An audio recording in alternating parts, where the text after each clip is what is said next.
오늘의 큐티 말씀은 시편 47편 1절부터 9절입니다. 제목 기뻐하며 하나님께 외쳐라. 먼저 앞뒤 문맥을 살펴보겠습니다. 시편 47편의 히브리어 제목은 고라 자손의 시 영장으로 한 노래입니다. 시편 47편은 하나님의 왕권 찬양시에 속합니다. 어쩌면 이 시편은 본래 회중이 기대하던 하나님의 세계 통치가 이미 시작된 것을 보고 벌인 축제에서 사용되었을 것입니다.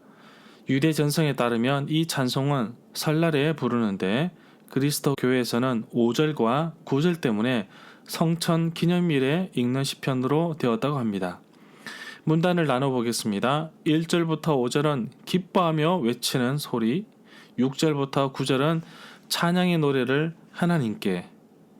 1절에 보면 너희 만민들아 손바닥을 치고 라는 말이 나오는데 이것은 성전에서 실제로 축하를 했음을 말해준다고 봅니다.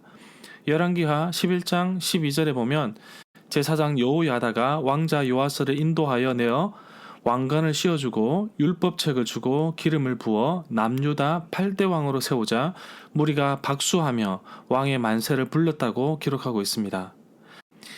2절에서 온 땅의 큰 왕이 되신 여호와를 이 땅의 진정한 주인이심을 고백하고 있습니다. 이 구절에 지존하신 여호와라고 하였는데 지극히 높으신 분을 의미합니다.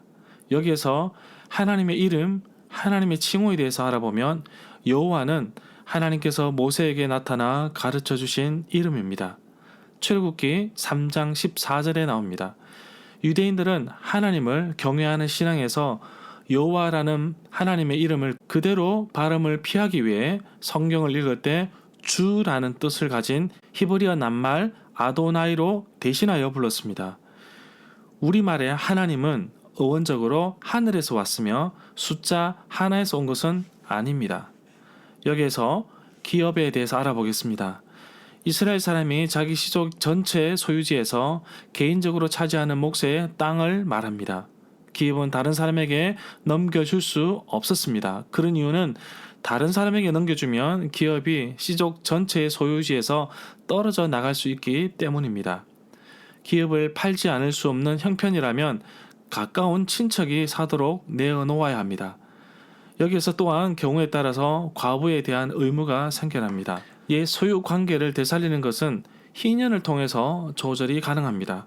상속을 받은 소유는 정말 거룩한 것이 되어서 누구이든지 간에 낯선 사람이 이를 취득하면 마치 엄청나게 부당한 일을 일어나는 것처럼 생각을 했습니다.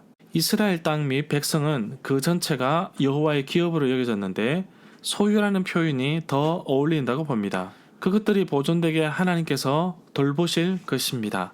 3절에서 온 나라와 만민을 발 아래 복종하게 하시는 여호와께서 우리를 위하여 기업을 택하셨다고 합니다. 1절부터 4절의 단락에서 하나님의 통치 시작을 여기서는 이 땅 임금의 적이라는 본을 따라 묘사하며 사람들이 손뼉을 치고 기뻐 외치며 나팔을 울려 분다고 합니다. 기뻐 소리치라고 시인이 요구할 때 그 근거는 지난날 하나님의 행하신 바들에 있습니다. 곧 하나님은 가나안 사람들을 굴복시키시고 약속의 땅 야곱의 영화를 자기 백성 이스라엘에게 기업으로 주셨다는 것입니다. 히브리어 본문 시제는 하나님의 행하심이 지난날에만 제한되어 있지 않음을 암시한다고 볼 수 있습니다. 5절에서 하나님께서 올라가심이여 라고 하였는데 하나님은 보좌에 앉아 계십니다. 8절에도 이러한 표현이 나오는데 이것은 시편 24편 7절부터 10절 그리고 사무엘하 6장 15절에 나오는 말씀처럼 하나님의 보좌인 언약궤를 성전으로 운반하는 일을 연상시킨다고 봅니다. 6절에서 우리의 왕이신 하나님을 찬송합니다. 찬송 받으시기에 합당하신 하나님을 찬양합니다.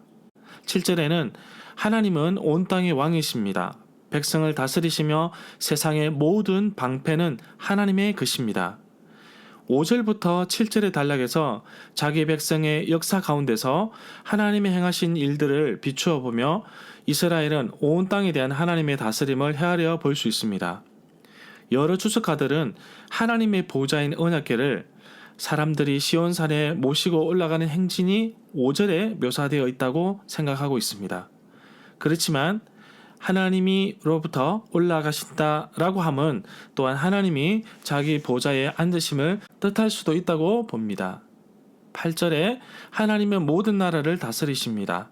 하나님은 자신의 거룩한 보좌에 앉아 계십니다. 9절에서 고관들은 통치자들을 의미합니다. 또 백성이 되었도다 라는 말이 나오는데 히브리어로 백성이며 백성으로서라는 뜻을 가지고 있습니다. 즉 하나님의 백성으로서 지도자들이 모였다는 것을 이해할 수도 있습니다. 또는 백성들과 함께 지도자들이 모였다라고 번역할 수도 있습니다. 9절에서 세상의 방패는 하나님의 것이며 라고 했는데 땅의 지도자들은 하나님께 복종하다 또는 하나님이 모든 군대보다 더 강하다는 표현으로 이해할 수도 있습니다. 적용입니다. 매일 아침마다 하나님의 말씀으로 시작하는 모든 분들께 하나님께서 주시는 이 기쁨이 가득 넘치기를 축복합니다.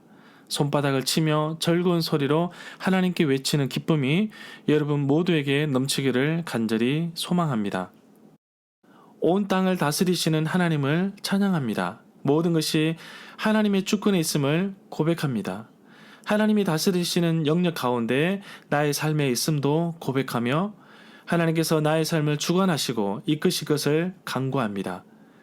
세상의 모든 나라와 백성들을 통치하시고 기업으로 삼으시니 날마다 감사의 찬양이 나옵니다.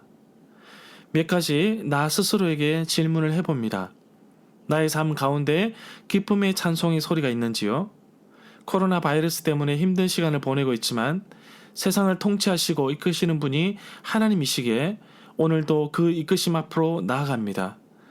세상 모든 것이 하나님의 복종 아래 존재하는데 나는 하나님의 통치 속에서 벗어나려고 애쓰지는 않는가요?